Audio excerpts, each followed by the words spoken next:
am here with my freakishly tall friend Kurt, who's going to go ahead and show us how to hook up all the X3 products from Gears. Now the Gen-X3 is not compatible with the X2 products, so just a heads up on that in advance.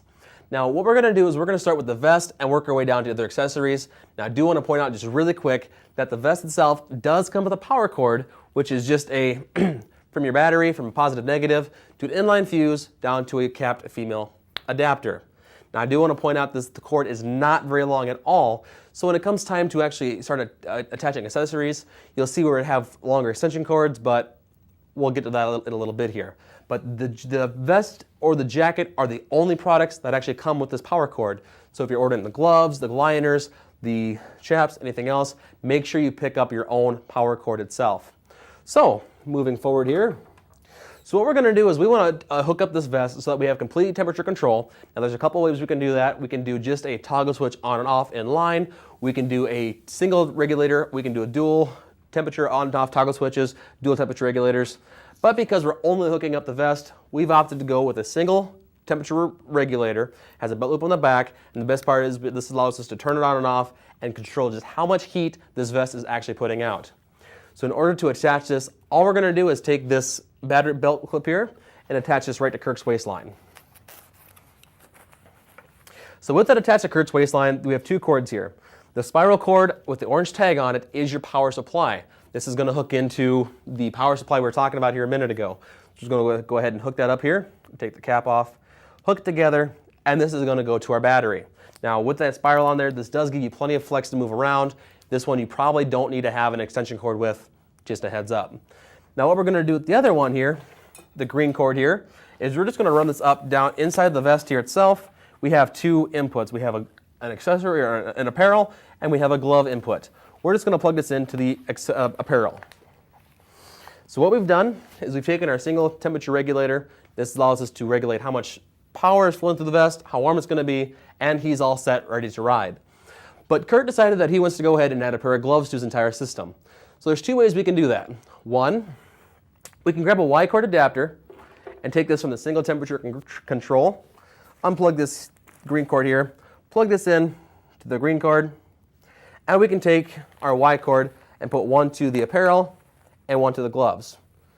Now what that's going to do is that's going to allow the gloves and the vest to be controlled at the exact same temperature, the exact same amount of heat. So if you guys have hands that warm up really fast and your chest is not so much, you might want to opt to go with a dual temperature controller, which is what we're going to do here instead. So what we're going to do is we're going to unplug our Y-cord adapter here, unplug both of these here, and pull our single one off and put it off to the side. Now same concept, we have two control knobs. One's going to control one cord, the other's going to control the other garment, and we have our long spiral adapter, which is going to be for our power cord. Same concept, same belt loop, put it in the same spot. So once again, just going to attach this to your weight line here, Kurt. And once again, this is going to go to your power supply. And we're going to take these two separate green tags here and plug one into the apparel and plug one into the gloves. Now that we have that hooked up there, what we've done is we have one dedicated temperature controller to just the vest, and we have the other one to the gloves, which we haven't hooked up yet. So what we're going to show you how to do now is what accessories you're going to need to hook up your gloves. Now the gloves themselves, once again, do not come with the power cord. So if you're ordering them separately, make sure you order a power cord and some extension cords as well, like this one. So, but since we are not using that, what we're going to go ahead and do, and we're going to flip you around here, Kurt. And Kurt has had issues lately with mooning people, so excuse the public indecency. So what we're going to do is on the snap cord here, these are going to be very important for the vest to the gloves. Now the vest itself, I should point out, is designed to be used with a parka or an overcoat just to make sure that we have the sleeves to run these cords down. Especially, obviously, if you're going to be using the vests in addition to gloves, odds are you're probably going to want to have something covering your arms anyway. So on the back side of the vest here, we have these two Velcro straps. All we're going to do is unstrap those. On the back, we have two snap buttons, and what these are is these are the outputs for the gloves temperature control, or for the power for the gloves. Now the cool part about this is that there is no positive and no negative. So all we have to do is plug in the two cords themselves. Doesn't matter which way. I highly recommend doing the longer cord on top because that way it gives you extra flexibility and does not restrict the mobility of the cord itself.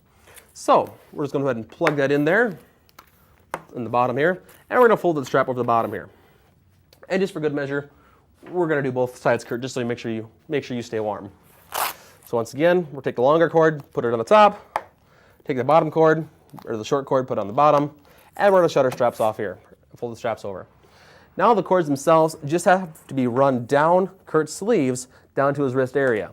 We're going to do that with both sides here, but we don't have an overcoat, so bear with us. So since these are going to be run down Kurt's sleeves, all we have to do now is take the gloves themselves and plug the gloves in, and boom. Now we have an independent control for the gloves and an independent control for the vest. Now, like I said, if you use the Y cord and just use a single regulator, these are both going to have the same amount of power flowing through them, which means your hands might get hot a little faster, but that's all up to you with what you do or how you do it.